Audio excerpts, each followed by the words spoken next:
Hello my Wolfpack and welcome back to another episode of our Pokemon Competitive Guide video. So today we're covering Infernape. Infernape is a very cool mon. I quite like it. It's really quite powerful. It can be offensive, it can be specially offensive and physical offensive, it can be scarfed, it can be really fast, and just in general it's got good stats. Its defenses are a little bit lackluster, but it does have really good speed and a really good attack and special attack to kind of combat. The only downside kind of is that you do really need to either hold a choice item or to set up with Infernape, so holding things like sashes or the choice items are going to be quite frequent just because its stats aren't amazing, so they're not really strong enough to be able to take everything out in one hit. So a Nasty Plot or a Swords Dance is kind of necessary to be able to start really putting that pressure on, or if your choice scarfed you can then get the first attack in. So yeah, that's just kind of my first thoughts there with Infernape. The first set we have is a very, I believe, like Gen 6 set. It's the Taunt Stealth Rock set, so you are going to be faster more or less than any Stealth Rock set, so you want to be getting that Taunt off straight away. If you're expecting the Stealth Rock, obviously, this is kind of cautious. A lot of Stealth Rock setters are Rock types, Ground types. I'm trying to think what other types. You've got things like Aerodactyl, which pops into my mind. So it can be very, very scary to taunt on. But a lot of the times, if leads do come up with the Stealth Rocks, so having Taunt on there can be really handy. Also, if it's someone that's trying to set up itself, like with Calm Minds and stuff, you can really stop that. Then you've got Stealth Rock to set up your own rocks, because that is really handy. It really is needed sometimes. You can put pressure on things, can stop fire types from coming in as easily.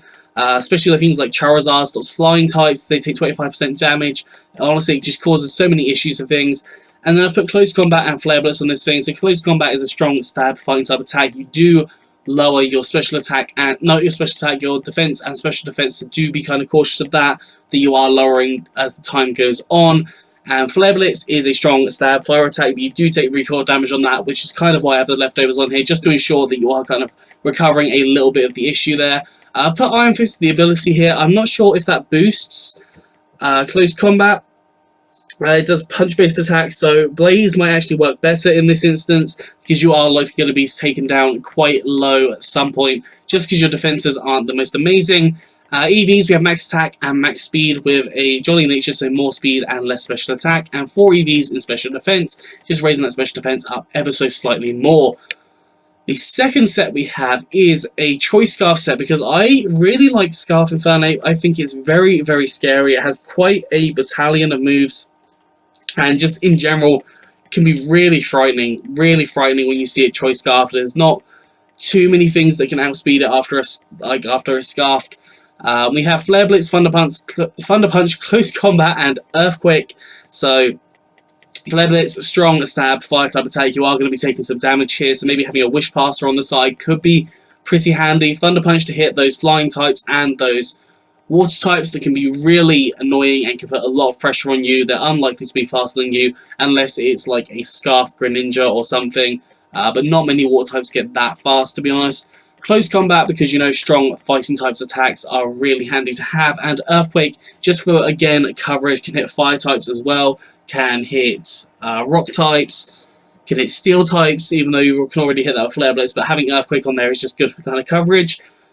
EVs, we again have Max Attack and Max Speed with a Jolly Nature, so more speed and less special attack. You can run Adamant, so more attack instead of speed if you want to, but I personally prefer to run Jolly here, just to ensure that other Scarf users, say base 100 Scarf users like Lando T, aren't outspeeding you, because they can be very scary.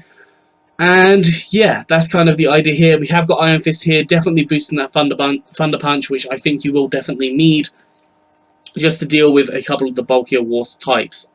So that is it for Infernape. I hope you enjoyed this. If you have, please do like, subscribe, and comment. Let me know what you think down in the comment section below. Anyways, I'm out of here, so I hope you had a good one, and I'll see you soon.